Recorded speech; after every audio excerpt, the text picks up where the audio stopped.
I'm happy to help you. You can email me or leave them below. Other than that, keep working hard, keep studying hard. Let's get to our questions. When teaching clients using discrete trial teaching, trials should be delivered how?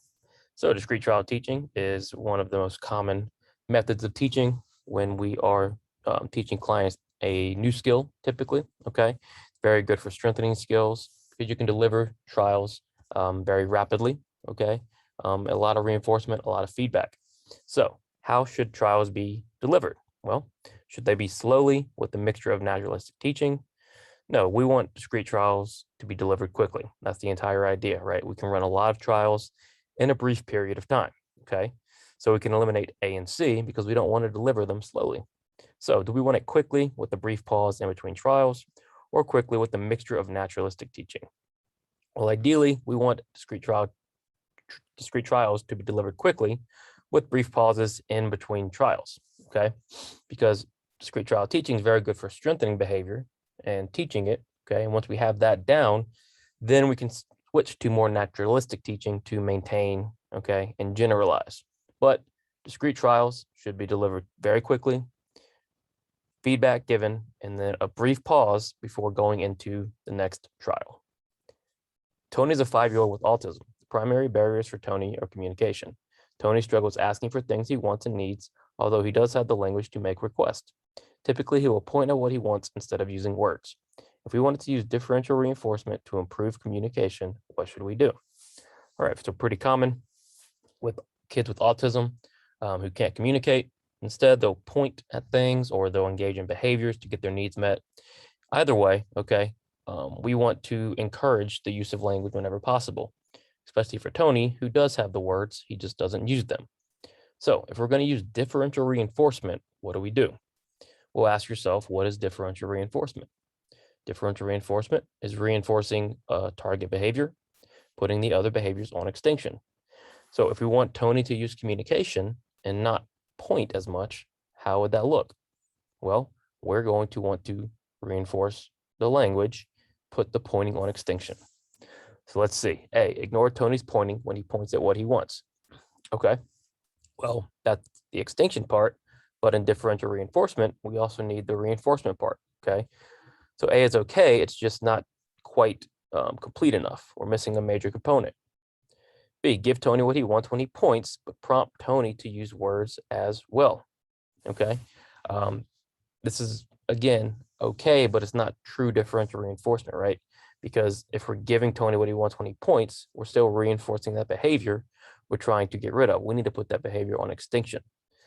So C, ignore Tony's pointing and deliver the item he wants when he uses his words. Perfect, right?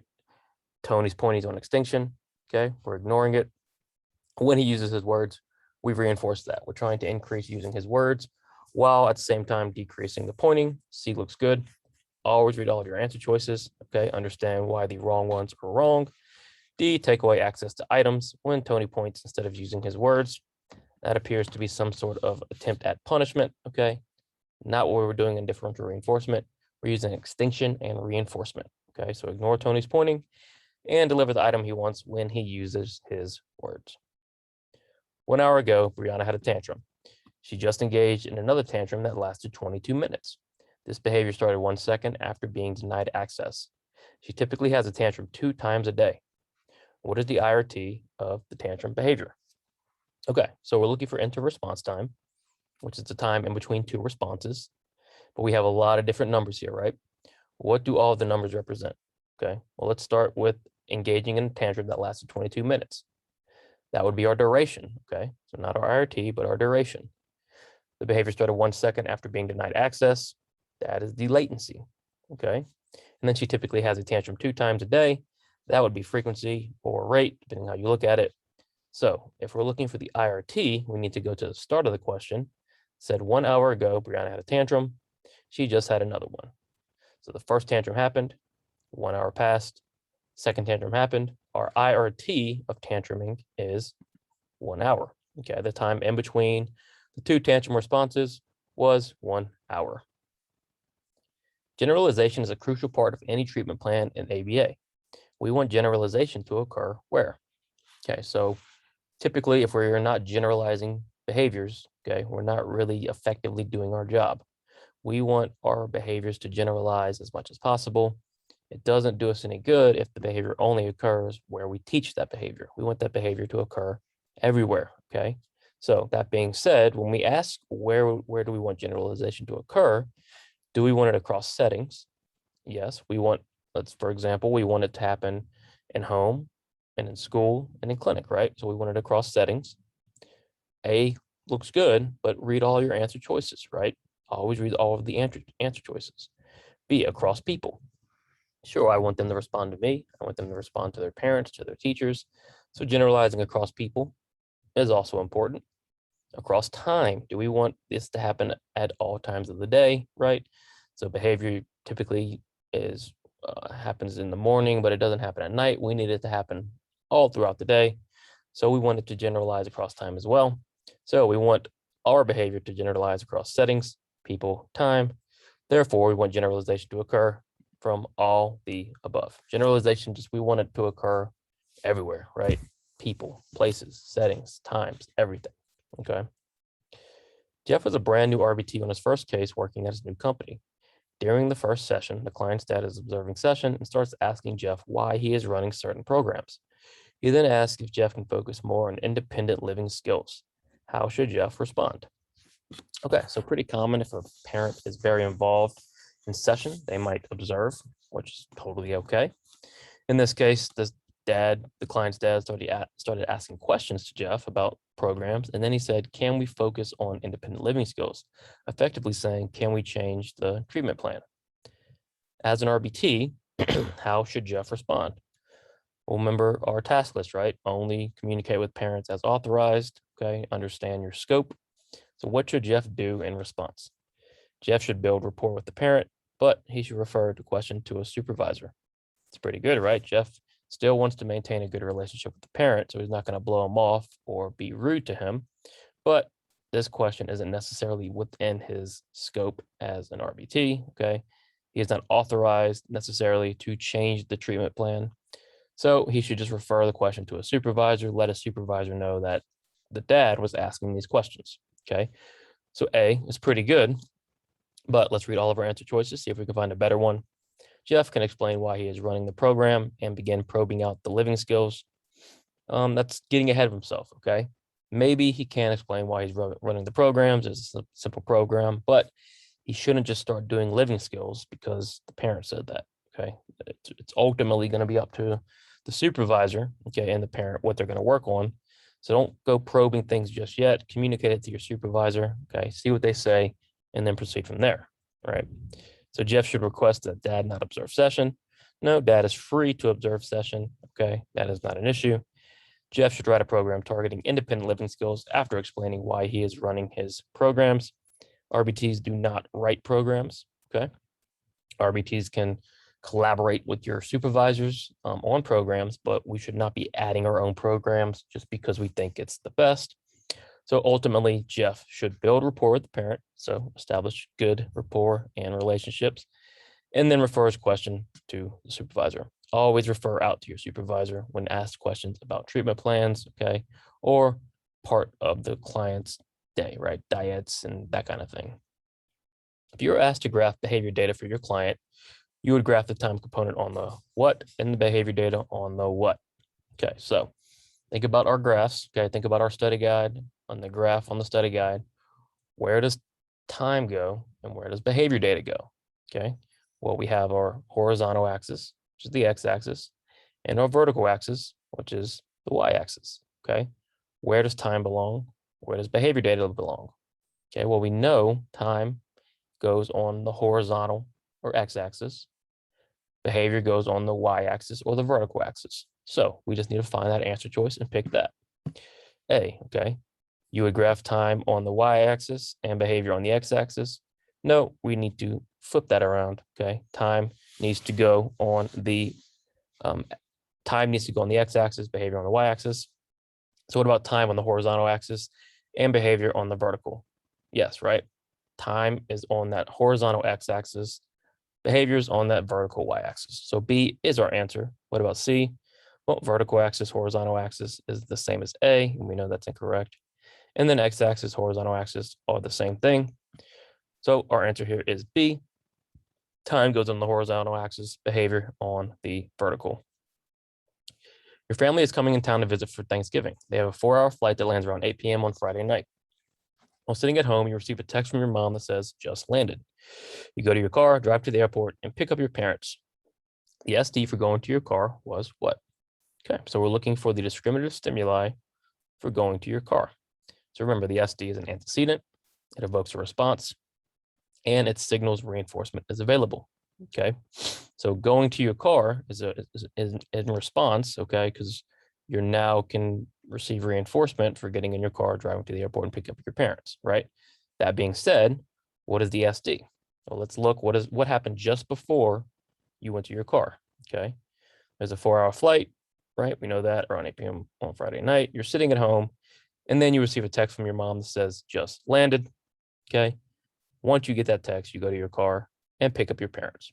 So the SD, or the antecedent, okay, to go into your car was the text that said just landed, right?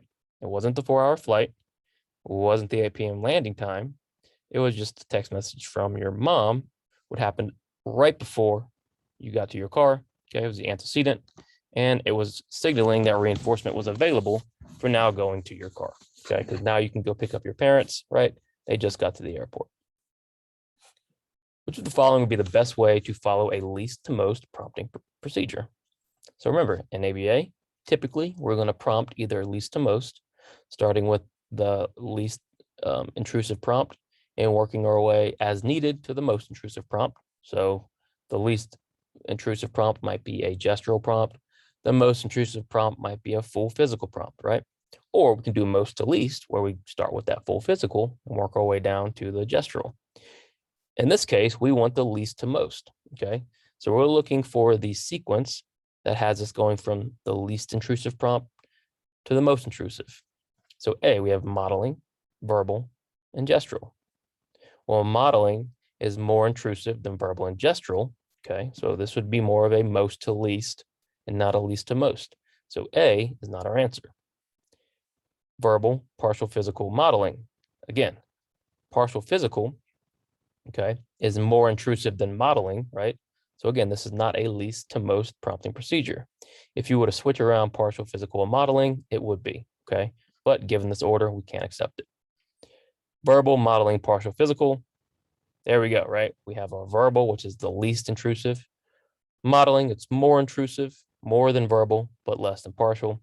And then partial physical, which is that most intrusive out of these three. So we're going least to most prompting. C is our answer. Let's look at D, partial physical, modeling, verbal. That would be most to least, okay? Our only situation or sequence here that is least to most is C, verbal, modeling, partial physical. Normal pit stops in Formula One racing should take 2 seconds. When a pit crew is training, they will first receive reinforcement for 8-second pit stops, then 6-second pit stops, then 4-second pit stops, and then only for 2-second pit stops. This is an example of what? Okay, so this is a pretty common procedure in ABA. What are we doing? We're reinforcing these successive approximations, right? Okay, we're shaping up this behavior, okay, to get closer and closer to what we wanted, right? So if at first the pit stop's taking 8 seconds because they're making mistakes or the behavior isn't quite right, okay, but they're getting closer, we're going to reinforce at 8 seconds. And then we'll reinforce at 6 seconds, okay, as the behavior gets closer, then 4 seconds, and then finally our 2-second pit stops where we hone in, okay, the components of that behavior to make that terminal behavior. So when you reinforce successive approximations, what are you doing? Are you prompting? Are you task chaining? Are you shaping? Or are you providing differential reinforcement? Well, we know we're not providing differential reinforcement necessarily, okay, although it can be effective for shaping in some aspects, okay, but not necessarily the best answer here, okay. Prompting, we're not prompting anything, and then task chaining, we are not task chaining anything together. There's no task analysis involved. The best answer here is shaping, okay. The giveaway in this question is the successive approximations, okay, because it's not the clearest example, but shaping is the best answer. And on the exam, you always want to pick the best answer. Okay. Here, shaping is our best answer. Finally, Jerry is teaching color discrimination to a group of 3-year-olds. She lays out 3 cards on the table, each a different color. Whenever she tells the children to point to a color, she will look at the color on accident, and the children will point to the color she looks at. Jerry looking at the color accidentally is what type of prompt? Okay, so new RBTs make this mistake sometimes where they will provide prompts on accident, right? They'll be working on something and they'll either point to it, look at it, gesture towards it, okay? And they didn't mean to, right? When that occurs, what is that called? Well, is that modeling? No, Jerry's not modeling the behavior, right? She's simply gazing, okay, at the right color on accident. So this is not a modeling prompt. Is it an inadvertent prompt? Well, yeah, inadvertent prompts mean it's an accidental prompt, right? So you prompt the person, but you don't intend to, okay? That's what Jerry is doing here. She's inadvertently prompting the students. What about a physical prompt? Is she physically prompting them? No, there's no hand over hand going on, none of that. What about graduated guidance? Graduated guidance is providing physical prompts as necessary. Again, she's not physically prompting them. She is inadvertently or accidentally prompting them. So that is our answer. Okay, so I hope you enjoyed those. Please like and subscribe if you did. As always, check out the study materials, rbtexamreview.com. Any questions or comments, leave them below. I'm happy to help, or email me. Have a great Thanksgiving, whatever you may be doing, okay? Try to get a little bit of studying in, right? And then we will return Wednesday with another video. My BCBA materials are now live, both videos and our website. So check those out on Friday and Saturday, bcbastudy.com. Other than that, again, great holidays, and I'll see you soon.